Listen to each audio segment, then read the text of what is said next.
పిల్లలకి ఫీవర్ వచ్చిన 2 డేస్‌కే హాస్పిటల్‌కి తీసుకెళ్లడం ఈజ్ వెరీ ఇంపార్టెంట్. అంటే 2 డేస్‌కి కూడా ఇంకా తగ్గట్లేదు, మీ దగ్గర ఉన్న సిరప్స్ వేస్తున్నారు అయినా కూడా తగ్గట్లేదు అని అంటే వెంటనే మీరు హాస్పిటల్‌కి వెళ్ళడం is very very very important. Because నేను కూడా 2 డేస్ తర్వాత ఇంకా తగ్గట్లేదు అని చెప్పి 3rd డే వెళ్ళి హాస్పిటల్‌కి చూయించిన వెంటనే డాక్టర్ చెప్పారు, సో వాతావరణం వల్ల ఇలా అవుతూ ఉంటుంది, పర్లేదు అని చెప్పారు. బట్ తనకి 15 డేస్కి ఒకసారి ఫీవర్ వస్తూ పోతుంది.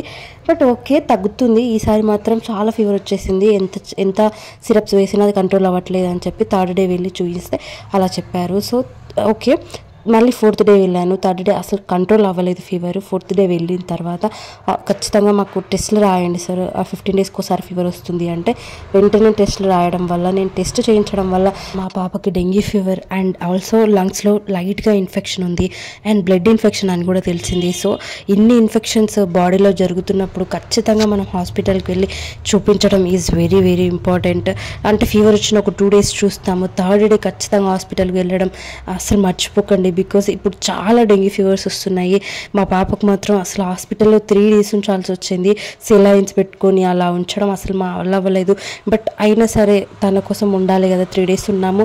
అండ్ మీ పిల్లలకు ఇటు ఏదైనా ఫీవర్ వచ్చినా 3 డేస్ అయింది, 2 డేస్ అయింది ఇంకా తగ్గట్లేదు అంటే హాస్పిటల్కి తీసుకెళ్ళి చూయించండి అండ్ టెస్ట్లు కూడా చేయించండి.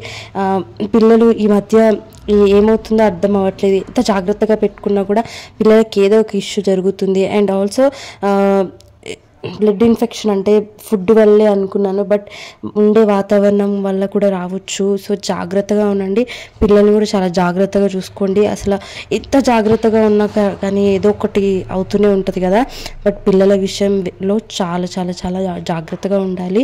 అండ్ ఇక్కడ మా పాపకైతే సెలైన్స్ పెడుతూనే ఉన్నారు. ఆఫ్టర్ 3 డేస్ హాస్పిటల్ ఉన్న తర్వాత మళ్ళీ 3 డేస్ 1 అవర్ హాస్పిటల్కి వెళ్ళి రావాల్సి వచ్చింది. బికాజ్ బ్యాక్టీరియా ఆల్రెడీ ఉంటుంది కదా బాడీలో, డెంగ్యూ.